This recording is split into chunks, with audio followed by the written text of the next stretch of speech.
Mass Maharaj Raviteja, Harish Shankar combination అంటే వెంటనే మిరపకాయ మూవీ గుర్తొస్తుంది. ఆ సినిమా ఎంత పెద్ద హిట్ అయ్యిందో అందరికీ తెలిసిందే. తిరిగి చాలాసార్లు రవితేజ, హరీష్ శంకర్ కలిసి మూవీ చేయాలని ప్రయత్నం చేసినా సాధ్యం కాలేదు. ఫైనల్గా ఈ ఏడాది మిస్టర్ బచ్చన్ సినిమాతో ఈ సూపర్ హిట్ కాంబో మరోసారి ప్రేక్షకుల ముందుకు రాబోతోంది. పీపుల్స్ మీడియా ఫ్యాక్టరీ ఈ చిత్రాన్ని నిర్మిస్తోంది. హిందీలో వచ్చిన రైడ్ మూవీకి రీమేక్గా హరీష్ శంకర్ ఈ చిత్రాన్ని తెరకెక్కిస్తున్నారు. ఇదిలా ఉంటే ఈ చిత్రాన్ని ఆగస్టు 15న గ్రాండ్గా రిలీజ్ చేయబోతున్నారు. ఈ విషయాన్ని మరోసారి చిత్ర యూనిట్ అధికారికంగా కన్ఫర్మ్ చేసింది. అలాగే ఆగస్టు 14న మూవీ స్పెషల్ ప్రీమియర్స్ కూడా వేయబోతున్నట్లు ప్రకటించారు. ఈ స్పెషల్ ప్రీమియర్స్ ద్వారా వరల్డ్ వైడ్గా ఈ సినిమా థియేటర్స్లోకి రాబోతోంది.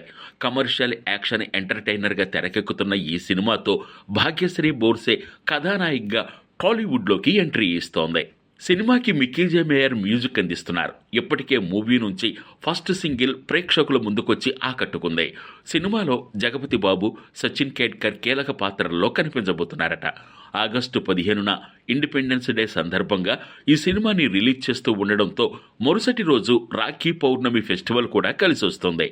దీంతో 5 రోజుల వీకెండ్కి మిస్టర్ బచ్చన్తో కావలసినంత వినోదం లభిస్తోందని చిత్ర యూనిట్ ప్రకటించింది. తాజాగా రిలీజ్ అనౌన్స్మెంట్ పోస్టర్లో వైట్ కలర్ అవుట్పుట్తో రవితేజ స్టైలిష్గా కుర్చీలో కూర్చున్న స్టిల్ రిలీజ్ చేశారు. ఈ లుక్ ఇప్పుడు వైరల్ అవుతోంది. రవితేజ ఒకప్పటి ఎనర్జెటిక్ లెవెల్ కామెడీని మిస్టర్ బచ్చన్లో చూడొచ్చనే మాట వినిపిస్తోంది. ఈ సినిమాకి ఐనంకా బోస్ సినిమాటోగ్రఫీ అందించారు. టీజీ విశ్వప్రసాద్ నిర్మాతగా వ్యవహరిస్తున్నారు. మిరపకాయ లాంటి బ్లాక్ బస్టర్ తర్వాత రవితేజ, హరీష్ శంకర్ కలయికలో వస్తున్న సినిమా కావడంతో ఈ మిస్టర్ బచ్చన్పై ఎక్స్పెక్టేషన్స్ ఎక్కువగానే ఉన్నాయి. వీటిని ఎంతవరకు అందుకుంటారనేది వేచి చూడాలి. అలాగే సుమారు 5 ఏళ్ల తర్వాత హరీష్ శంకర్ నుంచి మిస్టర్ బచ్చన్ సినిమా రాబోతుండడం విశేషం.